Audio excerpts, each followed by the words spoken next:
بسم اللہ الرحمن الرحیم قال النبی صلی اللہ علیہ وسلم المسلم من سلم المسلمون من لسانہ و یدہ او کما قال علیہ الصلوۃ والسلام۔ نبی پاک صاحب الاولاق نے فرمایا مسلمان وہ شخص ہے کہ دوسرا مسلمان اس کی زبان اور ہاتھ سے محفوظ رہے۔ مفہوم حدیث کہ مسلمان وہ ہے کہ اس کی زبان سے بھی اور اس کے ہاتھ سے بھی دوسرا مسلمان بھائی محفوظ رہے۔ لیکن آج کل جو دیکھا جائے تو یہ بہت زیادہ پڑوسی سے ناراض ہے، بھائی سے ناراض ہے، رشتہ دار سے ناراض ہے، بیٹا باپ سے ناراض ہے، بیٹی ماں سے ناراض ہے۔ تو یہ تمام تر چیزوں کے آگے اگر دیکھا جائے تو سب سے پہلے استعمال ہونے والی یہی زبان ہوتی ہے۔ نبی پاک صاحب الاولاق نے فرمایا کہ جب انسان صبح اٹھتا ہے، مفہوم حدیث، تو انسان کے جتنے بھی اعضاء ہیں سارے کے سارے ہاتھ باندھ کر اس زبان کے آگے کھڑے ہو جاتے ہیں اور یہ کہتے ہیں زبان اگر تو صحیح چلی تو ہم بھی صحیح چلتے رہیں گے، اور اگر تیرے اندر کمی پیشی ہو گئی تو ہمارے اندر بھی کمی پیشی ہو جائے گی۔ کہ زبان ایک ایسا لوتھڑا ہے، ایک ایسا گوشت کا ٹکڑا ہے کہ اگر آنکھ سے کوئی گناہ ہو تو صرف آنکھ سے گناہ ہوتا ہے، کان سے گناہ ہو تو صرف کان سے ہوتا ہے، ایک ہی گناہ ہوتا ہے۔ لیکن آنکھ سے بھی ایک گناہ ہوتا ہے۔ ہاتھ اگر پکڑتا ہے کسی چیز کو تو اگر وہ بری ہے، گناہ والی ہے، تو یہ ہاتھ کا گناہ ہے۔ لیکن زبان ایک ایسا گوشت کا لوتھڑا ہے کہ اس سے ایک گناہ نہیں بلکہ کئی گناہ ہوتے ہیں۔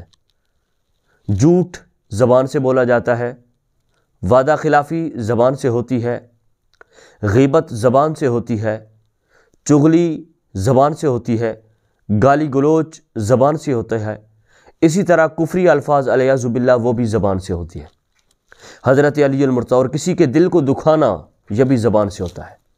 حضرت علی المرتضیٰ کرم اللہ وجہہ کا فرمان ہے جراحت السنان لحت یام ولا یلتام ما جرح اللسان، کہ چھری اور چاقو کا جو زخم ہوتا ہے وہ ختم ہو جاتا ہے، مٹ جاتا ہے، لیکن زبان کا لگا ہوا جو زخم ہے وہ کبھی ختم نہیں ہوتا۔ لیکن ہم دیکھیں تو صحیح کہ ہماری زبان سے ہمارا پڑوسی محفوظ ہے، ہماری زبان سے ہمارا بھائی محفوظ ہے، ہماری زبان سے ہمارا رشتہ دار محفوظ ہے، ہماری زبان سے ہمارا بڑا بھائی یا مسلمان بھائی محفوظ ہے۔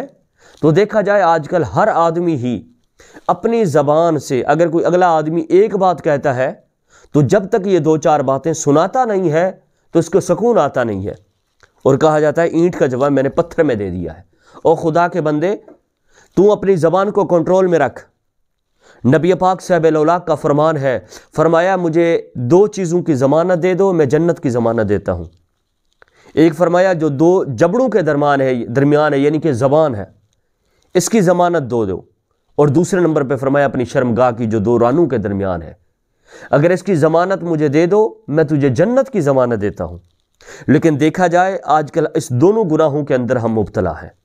ہماری زبان ہمارے کنٹرول میں نہیں رہی، بلکہ گالی گلوچ دینا تو ہم نے ایک ایسا ہی ہر بات پہ ایک طریقہ کار، ایک عادت ہی بنا لیا ہے، لیکن ہمیں یہ معلوم نہیں۔ حضرت امام اعظم ابو حنیفہ رحمہ اللہ تعالیٰ ایک مرتبہ مدرسے سے پڑھا کر آ رہے تھے، ایک یہودی راستے میں گالیاں دینا شروع کر دیں، گالی پہ گالی دیتا جا رہا ہے، اور ساتھ ساتھ حضرت امام اعظم ابو حنیفہ آگے چلتے جا رہے ہیں، وہ پیچھے چلتا جا رہا ہے، گالیاں دیتا جا رہا ہے۔ لیکن حضرت امام اعظم ابو حنیفہ رحمہ اللہ تعالیٰ نور اللہ مرکبہ کے زبان سے کوئی گالی نہیں نکلی، جواب نہیں دیا۔ لیکن جب اپنے دروازے پر پہنچ گئے، پہنچنے کے بعد اس یہودی کو مخاطب کر کے کہا، او اللہ کے بندے، اگر تیریاں گالیاں ختم ہو گئی ہیں تو میں اندر گھر میں داخل ہوں، اگر تیریاں گالیاں باقی رہتی ہیں تو ابھی میں دروازے پہ کھڑا ہو جاتا ہوں، آپ گالیاں نکالتے رہیں، میں سنتا رہوں گا۔ یہ ہمارے اکابرین تھے، ہم ان کا نام لیتے ہیں لیکن ان کے نقش قدم پر نہیں چلتے۔ اس لیے خدا را میری عرض ہی ہے کہ اپنی اس زبان کو کنٹرول میں رکھو۔ غیبت سے بچو، غیبت تو وہ ہے جس کے متعلق کالی کملی والے نے فرمایا الغیبت اشد من الزنا، فرمایا غیبت جو ہے وہ زنا سے بھی بہت زیادہ بری ہے۔ چغلی سے بچو، جھوٹ سے بچو، جھوٹ کے متعلق اللہ تعالیٰ نے قرآن پاک میں فرمایا لعنت اللہ علی الکاذبین، کہ جھوٹے آدمی پر اللہ کی لعنت ہے۔ وعدہ خلافی کا متعلق بچو، ان العہد کان مسئولا، کہ بے شک وعدے کے متعلق کل قیامت کے دن سوال کیا جائے گا، لیکن یہ عام ہی چل رہا ہے۔ اس لیے اپنی اس زبان کو کنٹرول میں رکھو، اپنے بڑے بھائی کو، چھوٹے بھائی کو، مسلمان بھائی کو زبان سے تکلیف نہ دو، اور اسی طرح اپنے ہاتھ سے بھی تکلیف نہ دو۔ یہ نہ سمجھو یہ غریب ہے، بلکہ غریب کی اگر ایک آہ نکلی، ایک بد دعا نکلی تو وہ آسمان کو چیرتی ہوئے اللہ کے پاس پہنچ جاتی ہے، لیکن اس دن اس آدمی کے لیے بربادی کا دن ہوگا۔ اس لیے بہتر یہی ہے کہ اپنی زبان کو کنٹرول میں رکھنا چاہیے، زبان سے ایسی بات نہ نکلے جس سے مسلمان کا دل دکھے۔ کیوں؟ اس لیے کیونکہ ہر چیز گرا دو اتنا گناہ نہیں ہوتا، بیت اللہ کو گرا دو اتنا گناہ نہیں ہے جتنا مسلمان کو دل کے دکھانے پہ گناہ ہوتا ہے۔ اس لیے اللہ تبارک و تعالیٰ اس زبان سے جو گناہ ہوتے ہیں، اللہ تعالیٰ ان تمام گناہوں سے مجھے بھی اور آپ کو بھی اور تمام مسلمانوں کو اللہ تعالیٰ اس زبان کی گناہوں سے بچائے۔ آمین ثم آمین۔